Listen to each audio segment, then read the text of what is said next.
Hello, it's Mrs. Ellison here at this week's Book Talks. This is another Evergreen nominee. People who like sci-fi and space travel will love this one. You'll also love it if you like a non-traditional format. This novel is told in interviews, documents, images, and even weird concrete poetry.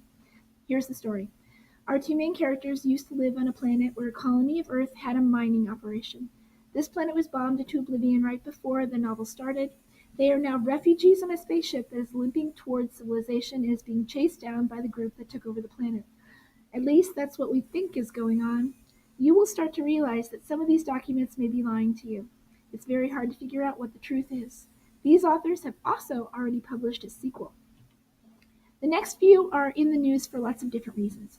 This book is getting a lot of press right now. It's The Hate You Give by Angie Thomas. The title is a reference to a Tupac Shakur song. Our main character is Star. She and her family live in a fictional urban city. Her mom and dad have chosen to send her to a fancy prep school miles away from her home because her neighborhood struggles with gang violence. Star feels like she lives in two worlds. She has her school friends and she has her neighborhood friends, and she keeps the two apart. She goes to a party in her neighborhood one evening. A fight breaks out.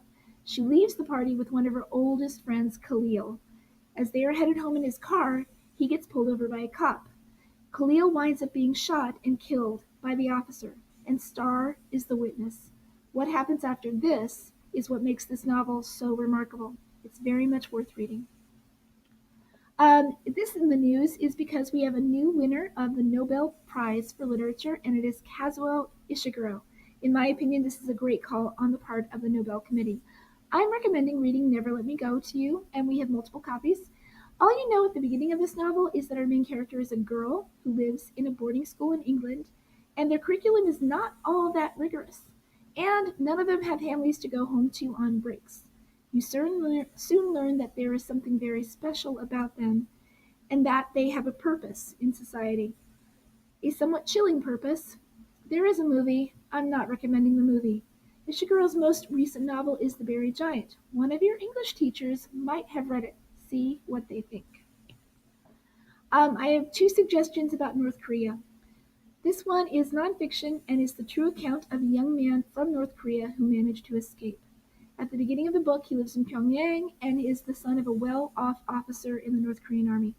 That all changes quickly when his father does something to displease. The family moves to a village where their survival is bleak and difficult. This book is quite an eye-opener. And this one's a graphic novel. The artist spent a period of time working in North Korea. At one point in recent history, there were a few businesses who operated in the capital and had expat workers working with Korean workers. The foreign workers lived a very watched and managed life in the capital city. It's an interesting window into how Pyongyang operates. And finally, this is your tech tip. Love your Chromebook. If you are a ninth grader, please think carefully about how you transport your device to and from school. Consider your backpack. If it is too tight, if you are carrying too many things in it, then maybe your Chromebook needs to be kept outside of it. Use the shoulder strap. Carry it by its handle. Use your best judgment. These lovely devices are more fragile than you think. They actually bend under pressure. If you're a 10th grader, please help your teachers by reporting Chromebooks that need to be repaired. Don't just put it back in the cart and find a new one that works. Bring it to your teacher, tell them to get it to us, or we won't have enough for everyone in your class.